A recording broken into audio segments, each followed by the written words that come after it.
번째입니다.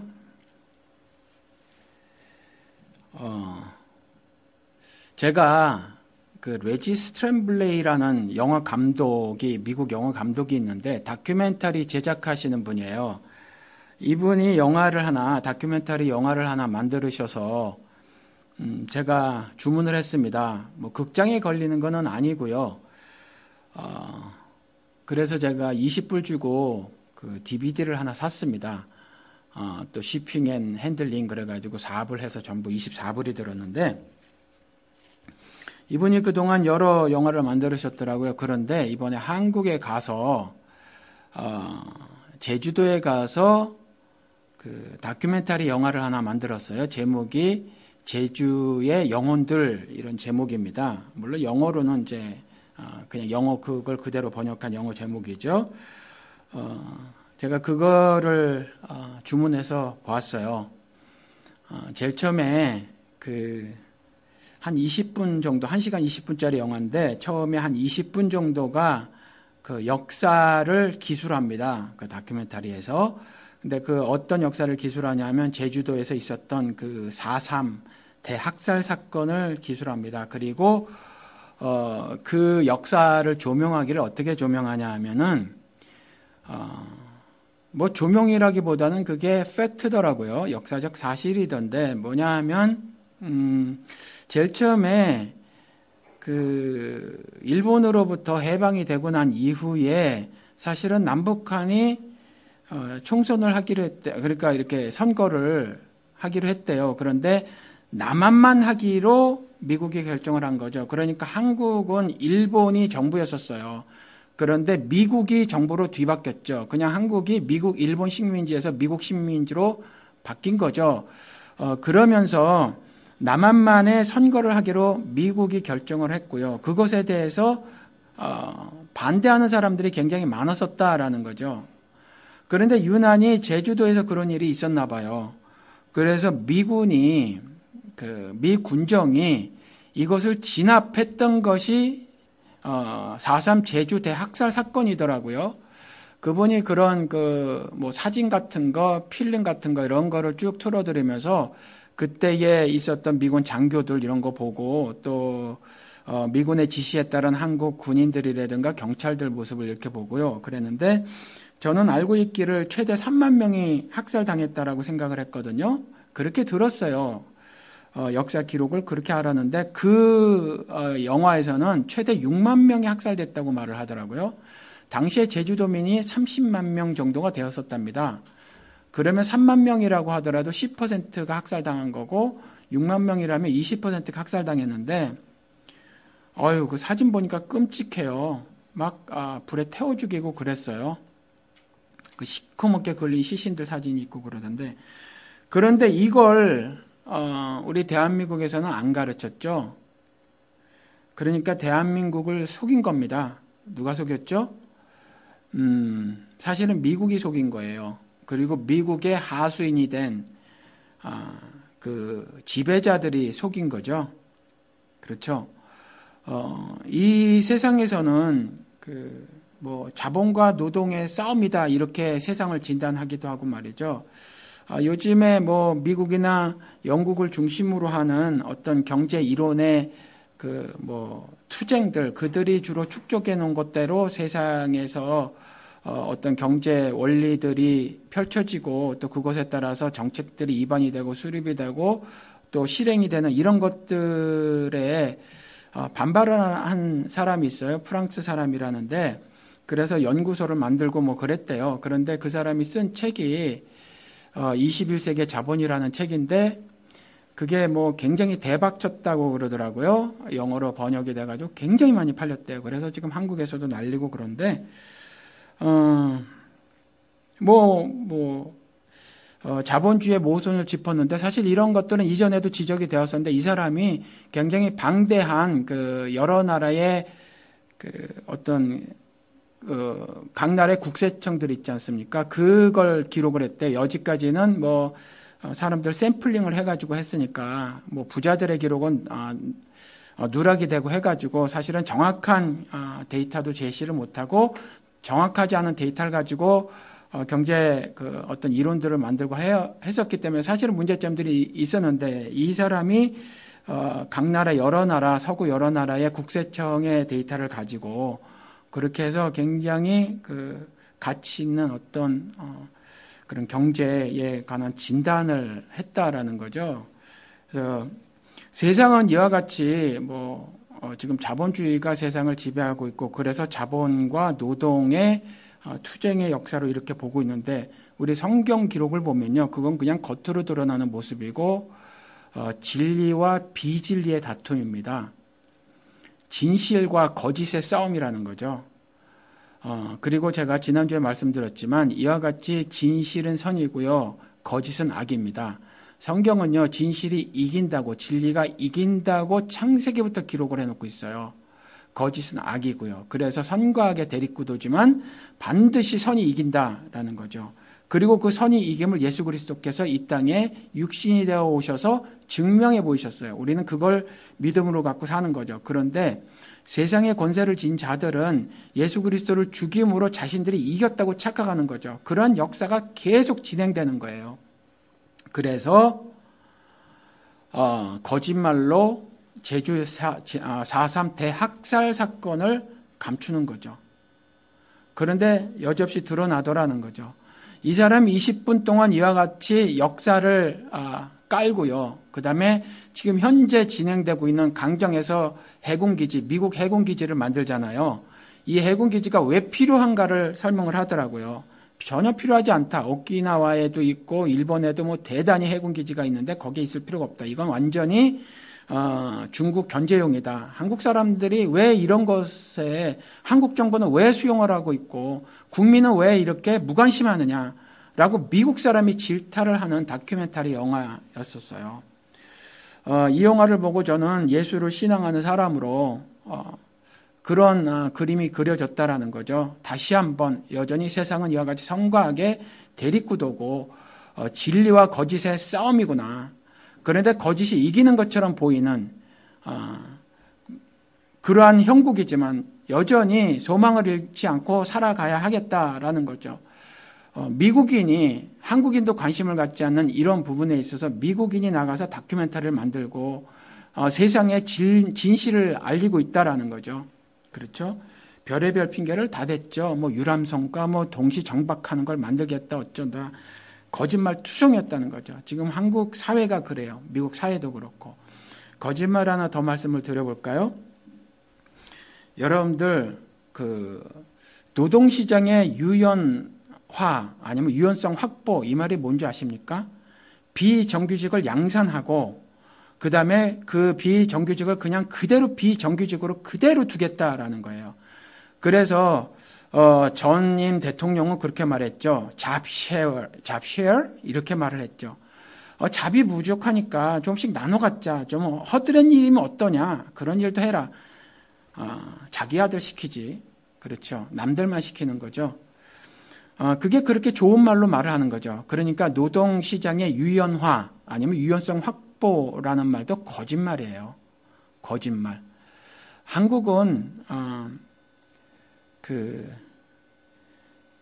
노동자의 절반 이상이 비정규직이라는 거죠. 베네핏 없죠.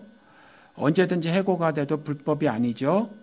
그래서 법으로는 2년이 지나면 정규직으로 만들어줘야 되는데, 그러니까 계약을 3개월, 6개월 단위로 계속 잘라서 10년이고 20년이고 한대요. 그래서 부주용이라는 여자 감독이 영화를 만들었는데, 카트라는 영화입니다. 오늘은 이런 이야기, 영화 이야기를 좀 말씀을 드려요.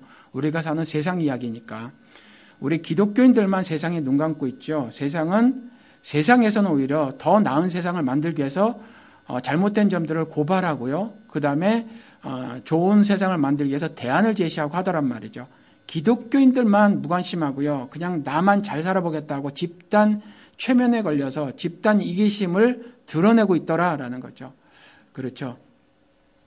그런데 젊은 여자 감독이 카트라는 영화를 만들었답니다. 그래서 지금 아직 개봉이 되지 않았고 시사회만 하고 있는데, 시사회 기간 내내 시사에 참석한 모든 사람들이 눈물을 흘리더라. 이 영화 중에서 장면이 그런 장면이 있답니다. 실제로 오카는 목사님한테 1:1 제자 양육을 코스를 받은 그 교회의 신실하신 장로님께서 주인이신 오너신 회사잖아요. 그렇죠. 그 회사가 그와 같이 파렴치한 행동을 엄청나게 저질렀다라는 거죠. 그렇죠. 그냥 비정규직은 비정규직대로 그대로 내버려 두고 계속해서 짧게 고용을 계약을 하면서 그렇게 임금 착취, 노동 착취를 했다는 거죠. 예수의 이름으로 휴게실 없애고 기도실 만들면서 그와 같이 그렇게 했다는 거죠. 그 장면 중에 이런 장면이 있대요. 손님 중에 진상 손님이 있잖아요. 그렇죠. 진상 떠는 손님들. 뭐 대한항공에서도 그랬다면서요. 내가 누군 줄 알아? 그러면서 라면 끓여와 뭐 그러고 뭐 궁뎅이 만지고 그런 거 막 사건 났죠. 포항제철 누구라며요. 뭐 그런 사람도 있고 이와 같이 진상 손님들이 뭐 좀 졸부들이 막 한국사에서 생기니까 도덕 같은 거 윤리 같은 건 정말 땅바닥에 내팽개쳐졌잖아요. 도덕적 해이가 문제가 아니라 도덕의 위기인 사회잖아요. 한국 사회가. 그러니까 돈 좀 가졌다고 진상짓을 하는 사람들이 있는데 그 직원들 있잖아요. 마트의 직원들. 탈의실에서 옷을 갈아입는데 양말을 한 짝을 신고 한 짝을 제대로 못 신은 상태에서 진상 손님을 매니저가 안으로 탈의실로 데리고 들어오고요. 제대로 신지 못한 상태에서 무릎 꿇고 그 진상 손님에게 싹싹 비는 아줌마들 있잖아요. 아줌마가 나오는 장면이 있답니다. 뭐 드라마틱하게 만들었는지 모르지만 실제로는 영화 감독은 말하기를 그냥 영화로 만들었다. 그런데 사실은 실제로 강도는 훨씬 약하다라는 거죠. 그러니까 노동시장에 내몰린 비정규직 노동자들은요, 그거보다 더한 아주 모멸감이 드는, 그렇죠? 그러한 대우를 받고 있다라는 거죠. 그런데 이 노동자가, 여성 노동자가 비는 거예요, 진상 손님에게. 그러니까 자신이 빌고 있는 그 모습이 처참한 거지 않습니까? 기본적인 인권 이런 것들도 여지없이 말살당하는 그런 거거든요. 내 모습이 지금 어떤 건가? 나도 엄마고요. 나도 아내란 말이죠. 나도 저 진상을 부리고 있는 그 졸부와 동일하게 국민의 한 사람으로서 한 표를 행사할 수 있는 주권을 가진 사람인데 그러한 것들을 전혀 말할 수 없다. 그냥 한 부속품처럼 그렇게 살아가야 한다라는 거죠. 내가 나를 못 지키는 사회라는 거죠.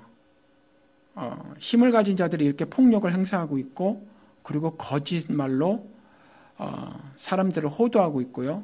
그 다음에 그 배후에는 사탄이 있다라는 거죠.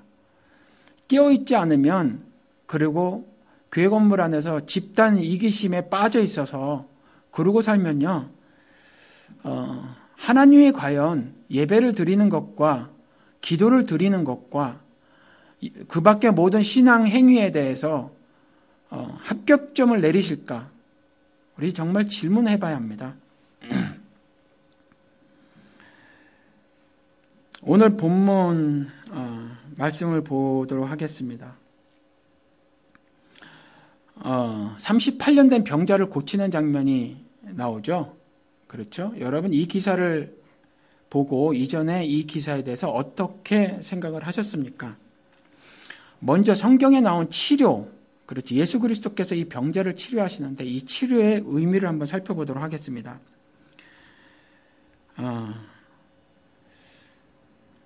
말라기서 4장 1절 2절에 가서 보면 만군의 여호와가 이르노라 보라 극렬한 풀무불 같은 날이 이르리니 교만한 자와 악을 행하는 자는 다 초계 같을 것이라 그 이르는 날이 그들을 살라 그 뿌리와 가지를 남기지 아니할 것이로되 마지막 심판날에 관한 예언이에요. 마지막 날에 관한 예언. 그렇죠.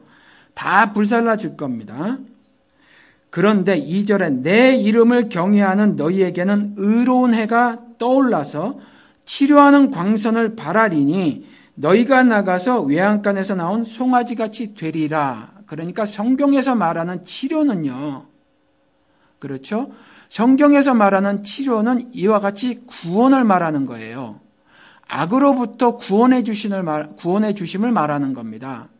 그러니까 성경에 있는 이와 같이 오늘 본문에 나온 것처럼 38년 된 병자를 고치는 치료 기사를 보고 그저 육신의 질병을 치료해 주세요라고 누가 만약에 이 성경 구절을 이용하면 여러분들 그런 사람과는 멀리 하시고 그런 메시지들은 잘못됐다라고 생각을 하셔야 한다는 거죠. 그렇죠? 그리고 예레미야서 가서 보면요. 예레미야서 51장 9절에 가서 보면 우리가 바벨론을 치료하여도 낫지 아니한즉 버리고 각기 고향으로 돌아가자.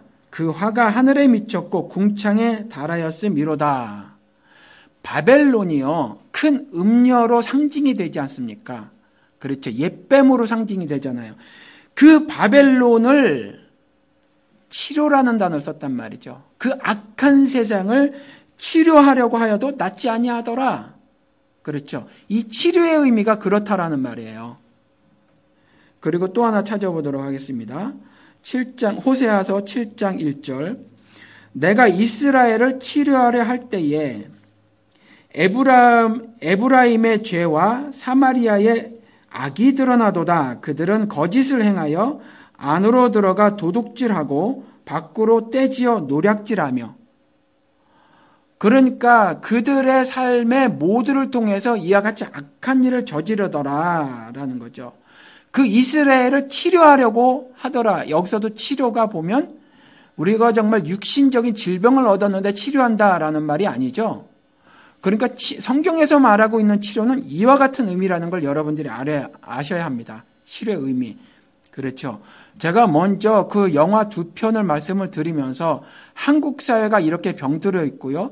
그래도 이 병들어 있는 거 사실 한국 사회만이 아니죠. 제가 그 프랑스 경제학자를 이야기를 하면서 지금 그 프랑스 경제학자의 21세기 자본이라는 책이 대박이 터지면서 말이죠. 오바마 행정부에서도 그 행정부 안에서도 말이죠. 어떤 경제 어떤 한국 같으면 어떤 무슨 수석회의 어떤 뭐가 있대요, 기구가. 거기에서 그 사람을 초청을 해서 강의를 듣고요. 그래서 정책을 입안하더라라는 거죠. 그러니까 지금 온 세상이 이와 같은 모습이에요. 굉장히 부주의한 일이 벌어지고 있는데 이 사람이 21세기 자본에서 지적하고 있는 것은 뭐냐 하면 그 분배가 공정하지 않게 벌어지고 있다. 이것은 이전부터 지적을 하고 있어요. 저는 개인적으로 이렇게 사실은 속으로 생각을 하고 살았었습니다. 경제학자들 나보다 경제 몰라 이러고 생각하고 살았어요. 여러분들 경제학자들이요, 여러분들보다 경제 몰라요. 그들이 경제정책을 경제학자라든가 아니면 행정부에 있는 그 경제부 같은 거 있잖아요, 각 나라에. 이 사람들이요 일반인들보다 경제를 몰라요. 이 사람들 다 잘 먹고 잘 사는 사람들이거든요. 우리는 알아요, 금세. 그냥 마켓만 가봐도 알아요. 근데 그 간사한 사람들은 경제하고 경기는 다른 용어입니다 이렇게 얘기를 해요. 경기가 얼어붙었다라는 말은 경제가 꼭 침체되었다는 말은 아니다. 요따구로 말을 한단 말이죠. 그런데 우리는 알아요. 마켓만 가봐도 알아요. 알죠? 우리가 더 경제를 잘 알아요. 그런데 저는 그렇게 생각을 하고 살아가요. 그런데 어찌 보면 그들이 더 잘하는 건지도 모르죠. 다 알면서도 그런 경제 정책들을 입안하고 수립하고 그걸 실행하는지 몰라요. 점차 자신들이 가지고 있는 부를 더 축적하기 위해서 그러는지 모르죠. 그렇죠. 그래서 만들어낸 말이 낙수효과라는 거죠. 우리가 잘 먹고 잘 살아야 너희들한테 떨어질 것이 있어. 그런데 그것이 거짓말인 것이 판명이 됐단 말이죠. 그렇죠. 그들은 절대로 부를 그 밑으로 흘려보내지 않죠. 그렇죠. 여러 차례 말씀을 드린 것 같은데 미국도 오바마가 9천억을 누구한테 줬어요? 재벌들한테 줬어요. 일반 민중에게 돌아가지 않았어요. 다수 미국인들에게 그 돈이 한 푼도 안 왔어요. 재벌들에게 갔어요. 그렇죠. 그래서 재벌들을 살리면 낙수효과라고 우리들도 잘 먹고 잘 살게 될 것이라고 그랬는데 거짓말이라는 거죠. 우리는 그와 같이 거짓을 일삼는 그런 사탄의 꼭두각시 노릇을 하는 그 사람들을 지적해야 돼요. 우리 예수쟁이들은. 그렇죠. 그래서 지금 온 세계가 한국도 포함해서 이와 같은데 그래도 세상에서는요, 이런 경제학자도 나오고요. 한국 사회에서는 그와 같이 부주의라는 영화 감독이 나와서 사회 이와 같은 부주의한 면들을 고발하더라. 그리고 그 레지 스트램블레이라는 다큐멘터리 미국 영화 감독은 대안까지 제시를 하더라. 원인 분석하고요. 이와 같이 거짓이 있었으며 그래서 이와 같은 일은 하면 안 된다라고 하는 건강한 대안까지 제시하더라. 그런데 기독교인들은 안 하더라. 사회가 이와 같이 악하게 되고 그 사회에서 내가 분리돼서 살지 않고 그 안에서 섞여 사는데도 불구하고 눈 감고 귀 막고 살고 있더라. 그리고 솔로몬의 말처럼 그와 같은 학대를 감수하더라. 그냥 감수하고 사는 거죠.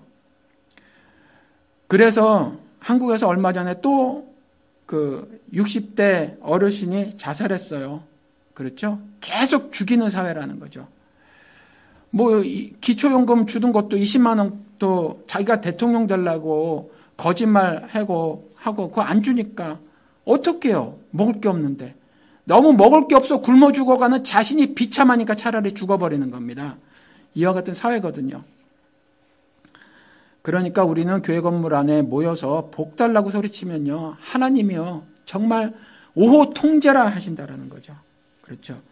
그래서 이와 같이 치료를 원하신단 말이에요. 치료를 원하시는 거예요. 이와 같이 치료가 그 옛뱀이라고 하는 거, 큰 음녀라고 하는 그 바벨론도 치유하시기를 원하셨다라는 거죠. 이 기록을 보니까. 우리가 바벨론을 치료하려고 하였는데도 불구하고 낫지 않더라. 낫기를 원치 않는 거죠. 왜요? 원하지 않는 겁니다. 하나님의 치료 상관없다는 거죠. 그냥 나는 여기서 흥황하고 잘 살고 있는데 그러고 사는 거란 말이죠. 그리고 그와 같이 흥황됨을 바라서 기독교계 안에서도 하나님의 의, 거룩함 이런 건 관심이 없고 번영하고 물질적인 복 받는 것만 그렇게 관심을 보이는 거죠. 요한계시록 22장 2절에 가서 보면 길 가운데로 흐르더라 강 좌우에 생명나무가 있어 12가지 열매를 맺되 달마다 그 열매를 맺고 그 나무 잎사귀들은 만국을 치료하기 위하여 있더라. 이제 치료에 성경에서 치료라는 단어를 썼었을 때 치유하는 기사가 있었을 때 목적이 뭔지 아시겠죠? 그 의미가 뭔지. 그렇죠? 그리고 그러면 하나님께서 이와 같이 치유를 하시길 원하시는데 치료를 하시길 원하시는데 치료 대상자는 누구냐? 조금 전에 읽어드린 그 본문에서도 우리가 알 수 있지만 좀 더 살펴보면요. 구체적으로는 뭐냐면 하나님으로부터 갈라진 자들 있지 않습니까? 하나님으로부터 갈라진 자. 그래서 자기들이 왕국 세우고 자기들이 법 만들고 제도 만들고 해서 자기들의 왕국살이를 사는 그 자들 있잖아요. 하나님의 통치를 벗어나서 사는 그 자들을 사실 치료하기를 원하시는 거예요.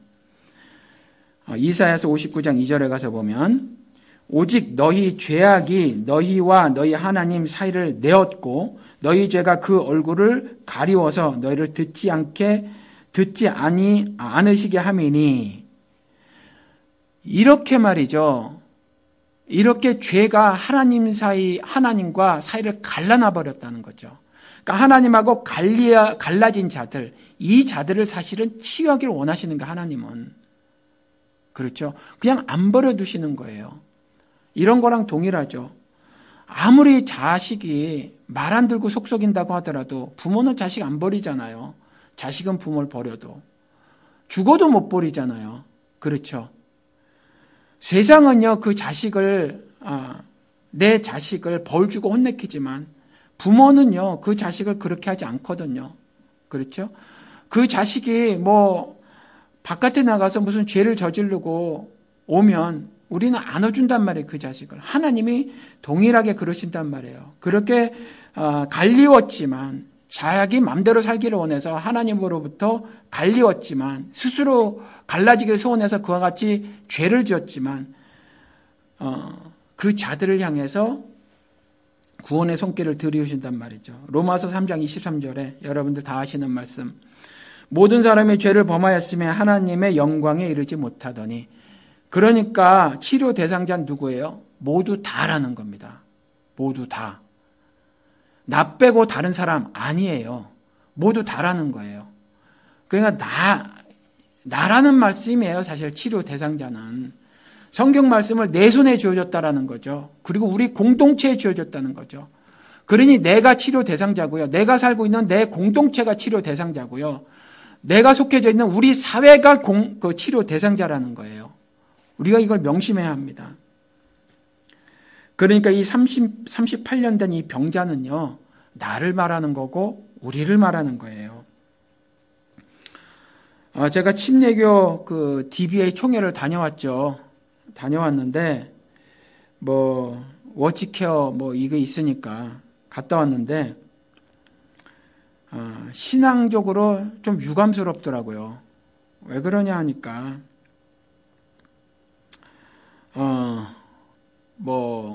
정말 말 잘하는 사회자가 나와서 꽉 찼대. 다 거의 다 목사님들이죠. 목사님들인데 꽉 찼던데, 아니면 목사님이 그게 교인 좀 데리고 왔고 그랬을 텐데, 그러면 중직이란 말이죠.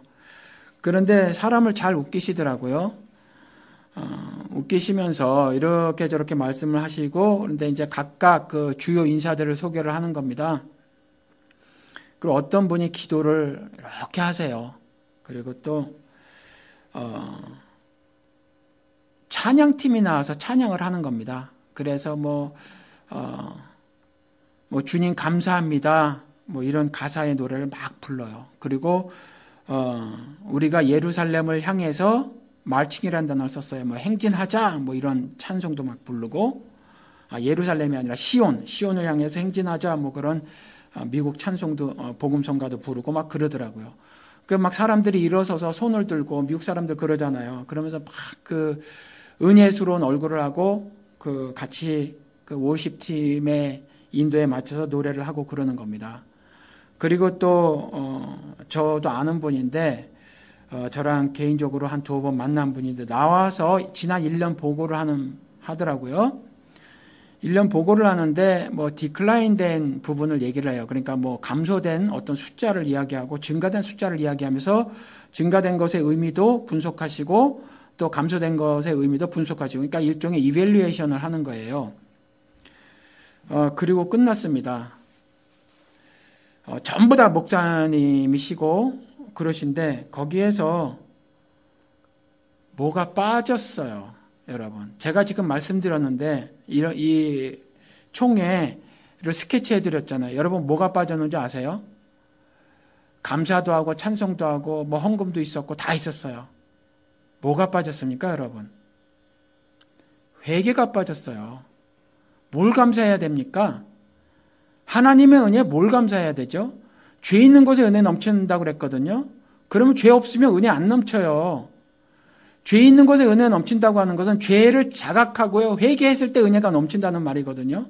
도대체 뭘 감사하는지 모르겠어요, 저는. 그 많은 주요 인사들이 나오고 기도도 하고 그러는데 단 한 사람도 회개에 대해서 언급조차 하지 않더라. 지난 1년 동안 예를 들어서 디클라인된 숫자를 보고를 하면 우리가 뭔가 잘못했으니 이와 같이 감소가 되어졌겠지. 우리의 신앙 지난 1년 동안에 우리 그 기구에서 무엇을 잘못했는가 보자 그러고 회개하는 시간을 가졌었으면 좋았을 것 같아요. 안 갔더라고요. 안 가져요. 아니, 뭘 감사해야 되는지, 뭐를 감사했는지 모르겠더라고요, 제가. 거기에서. 그냥 굉장히 화사하고 밝은 그 얼굴을 하고 그렇게 찬송을 하고요. 일어나서 두 손 두 팔 다 들고 그러고 하던데 유감스럽더라고요, 신앙적으로. 이 사람들이 전부 다 38년 된 병자들이라고 생각이 듭니다, 저는. 이 DBA 총회에 참석했던 모든 목사들이 치료받아야 할 병자라는 생각이 든다는 거죠. 여러분들, 하나님으로부터 갈라진 자들의 운명이 어떻게 되는지 아십니까? 데살로니가 후서 1장 8절 9절 읽어드릴게요. 데살로니가 후서 1장 8절 9절. 하나님을 모르는 자들과 우리 주 예수의 복음을 복종치 않는 자들에게 형벌을 주시리니 이런 자들이 주의 얼굴과 그의 힘의 영광을 떠나 영원한 멸망의 형벌을 받으리로다. 이렇게 기록을 하고 있습니다, 여러분들. 그렇죠. 우리는요, 지금 이 38년 된 병자만도 못하고 인생 살아요. 그렇죠? 이 사람은 예수가 누군지도 몰랐어요. 예수가 누군지도 몰랐는데 그래도 혹시나 하는 기대에 그냥 지나가면서 한 말이죠. 저 연못에 물이 동할 때는 거기에 제일 먼저 들어가는 사람은 어떤 병이든지 낫는데 나는 이렇게 거동을 하지 못하는 사람이어서 맨날 다른 사람들이 새치기 해서 나는 낫지 않습니다.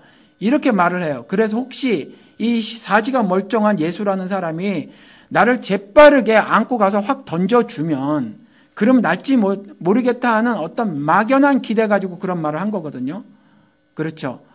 지푸라기라도 잡는 심정으로 치유를 기도를 하는데 치료를 바라고 있는데 우리는 치료를 바라지 않는다라는 거죠.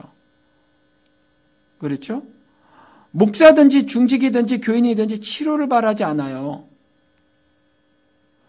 정말 굉장히 모순된 일들이 진행되고 있는데 그것에 대해서 관심조차 쓰지 않아요. 근데 나는 그 안에서 살고 있거든요. 내 육신은 거기에 결박되어져서 살 수밖에 없거든요. 이 사회에, 이 세상에. 이 세상을 외면하고 살 수 있나요? 단 한 시간도? 1초도? 살 수 없잖아요. 그런데 외면하고 살아요. 그렇죠? 그러면서 그냥 교회 와서 복 달라고 그렇게 때를 쓴단 말이죠. 성경을 오해해도 엄청나게 오해하는 겁니다. 이런 사람들은요, 하나님을 모른다라고 밖에는 말을 할 수가 없어요. 성경이 그렇게 말을 하고 있고요. 그러한 사람들은 멸망의, 그것도 영원한 멸망의 형벌을 받을 것이다 라고 데살로니가 후서 1장 9절에 말해놓고 있더라라는 겁니다. 이와 같이 이 치료 대상자에게 치료를 행하시는 기록이 오늘 본문 말씀이에요. 이 본문 말씀. 그러니까 이 38년 된 이 사람 하나 고쳐주셨잖아요. 거기에 굉장히 많이 있죠. 예수가 편애하시는 사람인가요? 그러니까 여러분들 이 치료 기사를 보고 육신의 질병을 낳았어 라고 해석을 하면 안 돼요. 그러면 다른 사람들 다 고쳐주셨어야 옳지요. 다 고쳐주셨어야. 그냥 어차피 죽을 목숨이에요. 다. 그거 고쳐줘도 죽는단 말이죠. 그런 것들 때문에 예수 그리스도께서 이 땅에 오신 게 아니에요. 그런 것들이 하늘 뜻이 아니라는 거죠.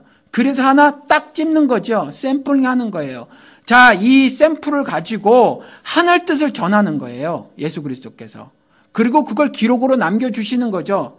그리고 이 기록으로 남겨주시면서 이 기록을 통해서 하늘 섭리를 깨달아라 라는 거예요. 나는 치료하기를 원한다라는 거죠. 그리고 이 치료의 의미는 이것이다라고 말을 하는 거예요. 그리고 치료 대상자는 너희들 모두다. 너희들 모두다라고 말을 하고 있는 거예요. 그렇죠. 그 기록이라는 거죠. 이 베데스다 연못은요, 칼빈 주석을 제가 찾아봤거든요. 그랬더니 그렇게 말을 하고 있더라고요. 실제 했던 연못이다. 이렇게 말을 해요. 그런데 모르죠. 아무도 몰라요, 이거는. 그냥 뭐 성경에 기록이 되어져 있으니까 믿음으로 이렇게 말을 한 것 같은데, 성경은요, 제가 누차 말씀을 드렸지만, 경전이에요.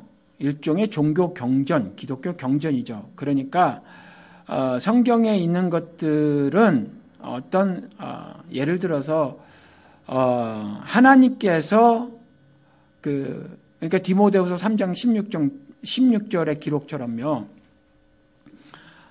이게 하늘의 교훈대로 살게 하시고 말이죠. 잘못된 거 있으면 책망하시고 뭐 그러기 위해서 쓰여진 책이지 역사적인 사실을 기록해 놓은 책이 아니란 말이에요. 그렇다고 성경에 기록된 것이 역사적 사실이 아니냐 그런 말이 아니라 이것이 실제 했던 연못이냐 아니냐가 의미가 있는 것이 아니다라는 말씀을 드리는 거예요. 근데 이제 칼빈 주석을 제가 어저께 밤에 오늘 새벽에 찾아보니까 그렇게 말을 하고 있더라고요. 그런데 물이 동한다고 하는 거 보니까 물이 왜 우리 저는 안 가봤는데 그 어디죠?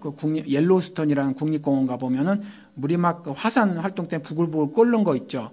그리고 어디는 또 뭐 이렇게 뭐 물이 뜨거운 방울방울 이렇게 있는 것도 있고 그런데 그런 건지 아닌 건지 모르지만 아무튼 물이 동하는 것이 그렇게 간헐천일 가능성이 있다라는 거죠. 실제로 물이 동하는 거. 그러니까 그런 간헐천인데 정말로 천사들이 내려와서 그 중에서 한 명이 가장 먼저 선착순으로 들어간 사람을 병을 고쳐줬다. 요거는 아무래도 성경적 하나님의 사랑하고는 조금 거리가 멀어요. 그렇죠?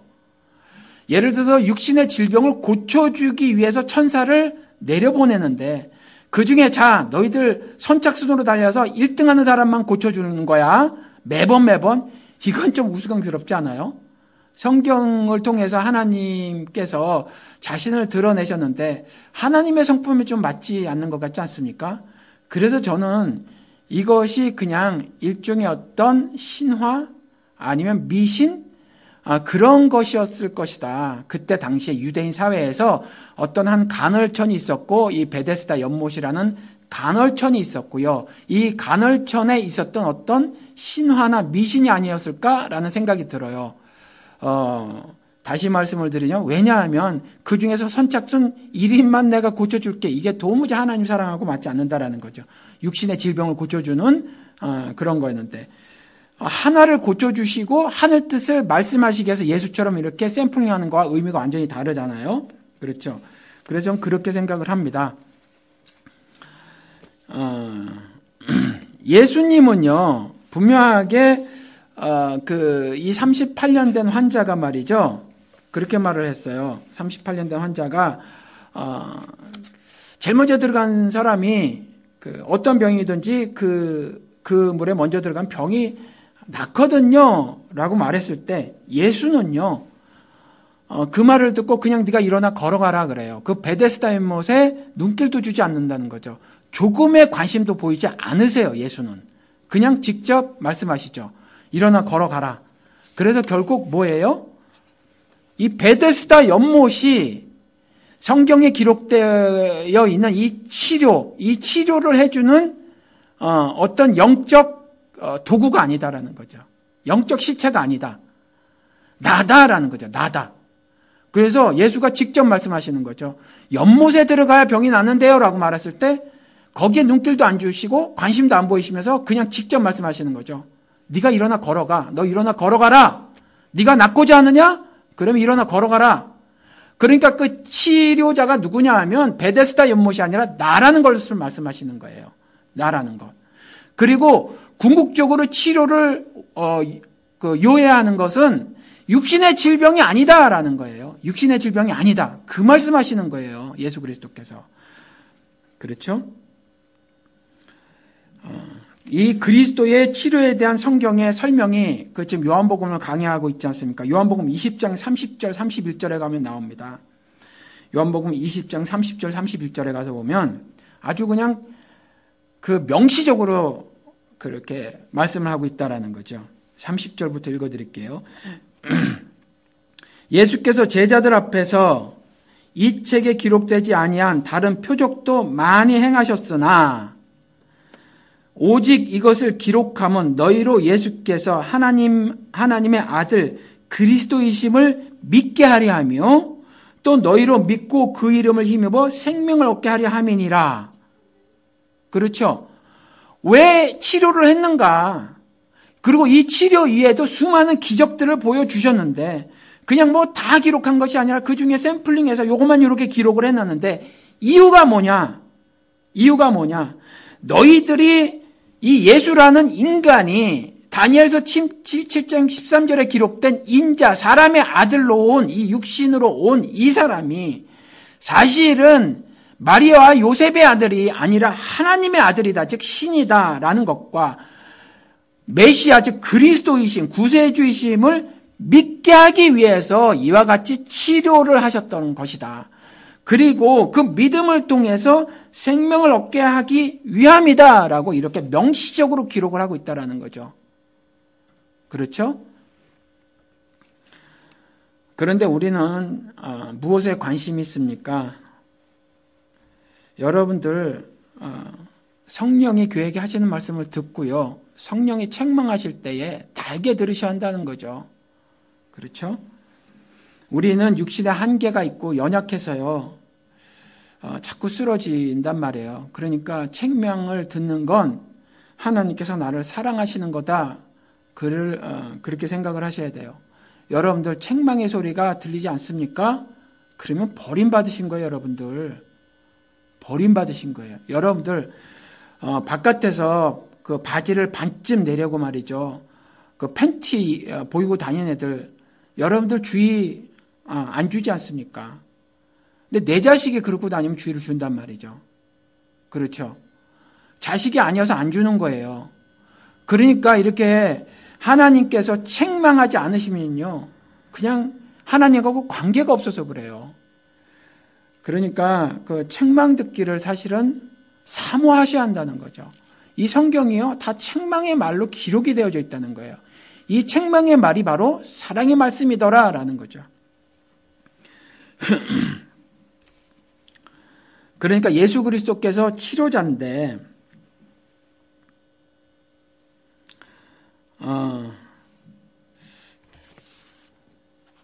이 예수 그리스도께서 이 치료를 언제 하셨냐 하면 하필이면 안식일 날 하셨다는 거죠. 하필이면 안식일 날 하셨어요. 그런데 우리 마태복음 12장에 가서 보면 안식일의 주인도 예수 그리스도죠. 예수 그리스도의 제자가 뭐 밀밭에 있는 곡식을 따먹었든지 주워먹었든지 그랬더니 바리새인들이 와서 고발을 하잖아요. 그랬을 때 예수님께서 말씀하시죠. 안식일의 주인은 나다. 그러니까 안식일뿐만이 아니에요. 모든 율법들 있잖아요. 율법을 너희들이 도대체 왜 지키니? 라는 거예요. 도대체 왜 지키니? 그렇죠? 우리도 그래요. 정말 교회를 왜 나옵니까 도대체? 신앙생활을 뭐로 하는 거죠? 주객이 전도됐어요. 어떨 때는 예수가 빠진 신앙생활을 하더라라는 거죠. 교회 건물을 왜 짓죠? 성경은 왜 읽어요? 기도는 왜 하고 찬송은 뭐로 합니까? 우리의 일상은 왜 살아요? 주 7일 24시간씩 사는 건 왜 살죠? 예수님께서 말씀하시는 거예요. 너희들이 율법에 빠져서 율법의 판단대로 살지만 사실은 그 율법의 주인 역시도 나라는 거죠. 나를 위해서 율법이 만들어졌다라는 거예요. 나를 위해서. 그렇죠? 그게 신명기 6장에 가서 보면요. 하나님께서 그 6장 1절서부터 5절까지 보면 이스라엘에게 규례를 주시거든요. 법과 규례를 주시면서 후손 대대로 이 법과 규례를 전달하고 가르치고 지키게 하라 이렇게 말씀을 하세요. 그러면서 그 법과 규례를 주신 목적을 설명하고 있어요. 6장 1절하고 5절 제가 읽어드릴게요. 가운데 건 빼고. 이는 곧 너희 하나님 여호와께서 너희에게 가르치라고 명하신 명령과 규례와 법도라. 너희가 건너가서 차지할 땅에서 행할 것이니. 그렇죠. 중요한 거는요, 읽는 게 아니에요. 그렇죠. 읽기만 해서는 안 돼요. 가슴으로 느끼기만 해서는 안 돼요. 그래서 우리 목사님 말씀 좋아. 이것으로 그치는 건 무효예요. 그래서 너희가 건너가서 차지할 땅에서 행할 것이니 행해야 한다라는 거죠. 절대적으로 중요해요. 이것이. 행할 것이니 이 명령과 규례와 법도를 행할 것이니 5절에 너는 마음을 다하고 뜻을 다하고 힘을 다하여 내 하나님 여호와를 사랑하라. 이게 규례와 법도와 하나님께서 하신 그 명령의 목적이에요. 그렇죠. 중간에 2절, 3절, 4절 뺐지만 쭉 연결되면서 그렇죠. 목적이 5절에 기록되어 있다는 거죠. 마음을 다하고 힘을 다하고 뜻을 다해서 네 하나님 여호와를 사랑하라. 이 사랑하게 하시기 위해서 법도를 지켜라. 내 명령을 지켜라. 이 규례를 따라 살아라. 그렇게 행하고 살아라 라고 말씀하신 거예요. 그렇죠? 그러니까 배고파서 먹었는데 율법에는 안식일 날 일하지 말라고 했으니까 너 정말 잘못하는 거지 라고 지적하는 건 사랑이 빠진 거잖아요. 그렇죠? 그러니까 예수 그리스도께서 말씀하신 거예요. 그 도대체 안식일을 포함한 그 율법 있잖아. 그 율법의 주인이 나야. 이렇게 말하는 거예요. 나야. 도대체. 그렇죠. 그래서 사랑이 배제된 채로 율법을 지킨다고 하는 거 있잖아요. 이거는요, 차라리 범죄라는 거죠. 오히려 범죄예요. 그래서 제가 말씀을 드리기를,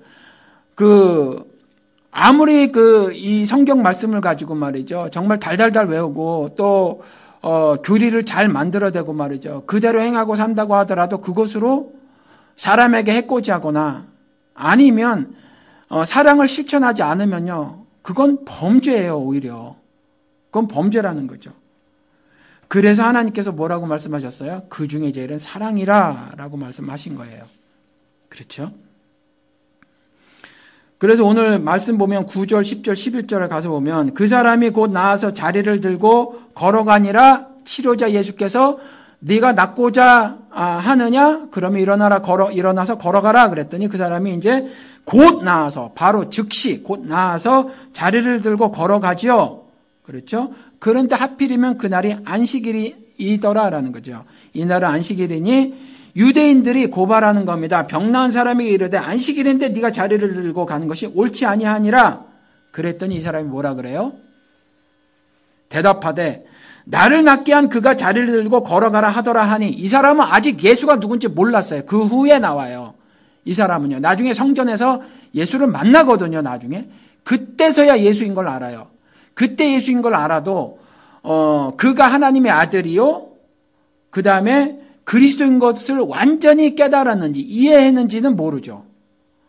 확실치는 않아요. 그렇지만 예수인 건 알았단 말이에요. 그것도 그 후에. 그런데 자기의 병을 낫게 한 그가 뭔가 다른 걸 느꼈어요. 그렇죠? 적어도. 그러니까 그때 살기 등등했던 율법주의자들, 그렇죠? 율법을 어기면 돌로 쳐 죽일 수도 있었던 그 상황에서 네가 옳지 않은 행동을 하는도다라고 했었을 때, 그렇죠? 뭐 적어도 돌로 쳐 죽이지는 않더라도 태장을 칠 수도 있었다는 거죠. 40에 가만 매를 맞을 수도 있었을 거란 말이에요. 그럼에도 불구하고 이렇게 말을 한다라는 거죠. 그렇죠? 나를 낫게 한 그가 자리를 들고 걸어가라고 해서 나는 걸어가는 거야. 그렇게 말하는 거예요. 유대인들에게, 바리새인들에게. 그렇죠? 그 유대인들 가운데는 바리새인들도 있었을 수도 있어요. 그 성경에 능통한 자들. 그렇죠? 그럼 우리는요. 우리는 보시자고요. 우리는 상황 따라 살지 않습니까? 성경을 통해서 하나님께서 명령과 법과 규례를 잔뜩 써놓으시고 이것을 행하며 살아라 라고 하는데 이것을 행하기는커녕, 그렇죠? 이것을 행하기는커녕 상황에 따라서 적당히 처신하고 살지 않습니까? 예수처럼, 이 38년 된 병자처럼 말이죠. 이 사람이 오히려 우리보다 낫다니까요. 이 사람은 구하잖아요. 우린 구하지도 않아요. 그렇죠? 구하지도 않아요. 그리고 둘째, 이제는요, 나를 낫게 한 그가 시키는 대로 하고 사는 거죠. 그런데 우린 시키는 대로 안 하고 산단 말이죠. 성경을 통해서 법 주시고 명령 주시고 규례 주셨단 말이에요. 근데 안 지켜요. 안 지킨다고요. 우리가 이걸 아파할 줄 알아야 해요. 그러니까 내 모습이 조금 전에 부지영 감독이 만드는 카트에 나온 그 비정규직 여성 노동자와 같다고 생각을 해야 돼요. 내가 인권이 말살되는데 그게 안 아파요. 그리고 나는 무슨 눈치를 보죠? 매니저 눈치를 보고 진상 손님 눈치를 보는 거죠. 왜요? 그들이 권세자니까. 그때요, 불현듯 일어나야 되는 거예요.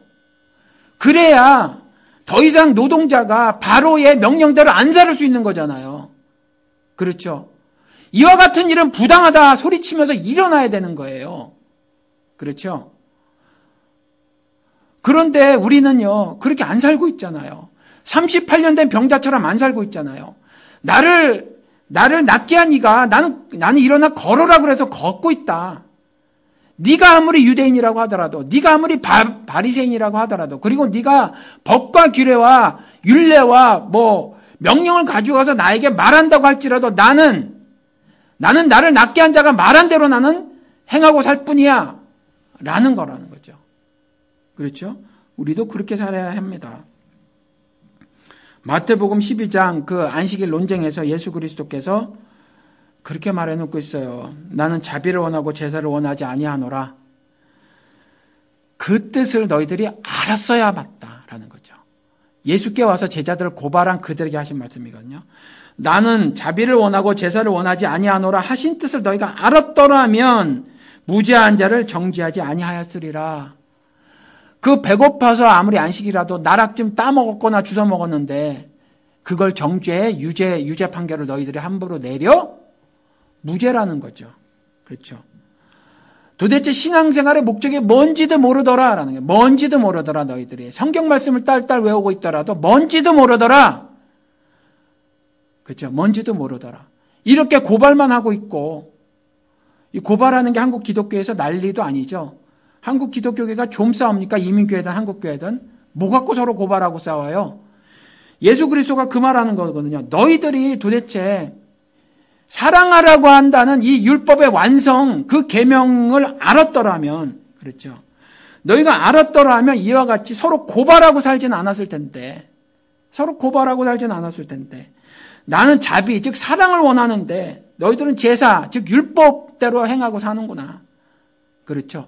사랑 빠진 자비가 빠진 율법적인 삶을 살고 있구나. 그러니까 너희들은 내 뜻을 모르는 거야. 말씀을 통해서 해놓은 이 하늘 뜻을 모르고 사는 거야. 라고 말을 하고 계시는 거예요. 그렇죠?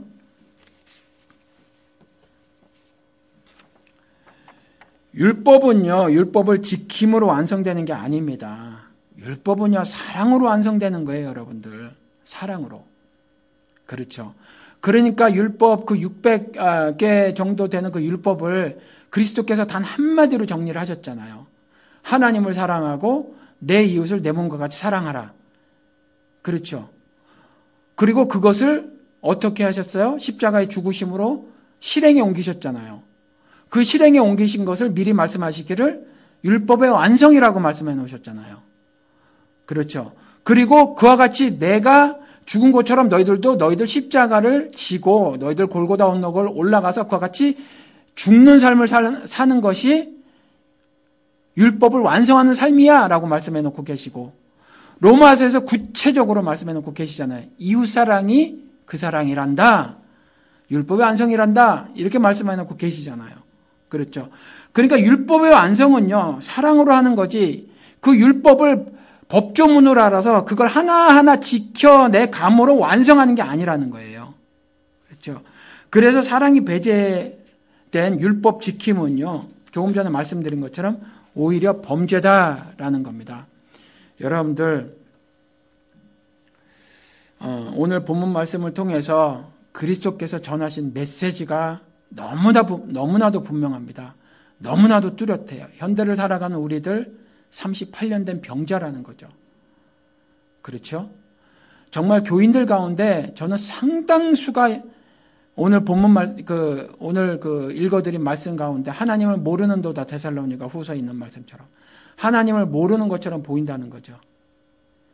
38년 된 병자를 치료하시는 거예요. 여러분들, 예수 그리스도께 아뢰시기 바랍니다. 설사 방법을 모르잖아요. 그래서 베데스다 연못에 들어가면 내가 날 줄로 생각하잖아요.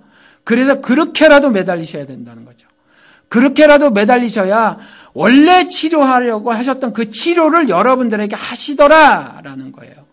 그러니까 그것을 명심하시고요. 오늘 이 본문 말씀을 통해서 너무나도 뚜렷하고 분명하게 전달하시고자 했던 그 하늘 메시지를 여러분들이 잘 깨달으셔서 오늘부터라도 여러분들 정말 신자다운 모습을 회복해서 사시고, 그래서 하나님과 동행하심으로 여러분들이 이 땅에서 살아도 정말 신자로서 멋지고 아름답고 또 거룩한 삶을 사시기를 주님의 이름으로 축원을 드립니다. 기도하시겠습니다.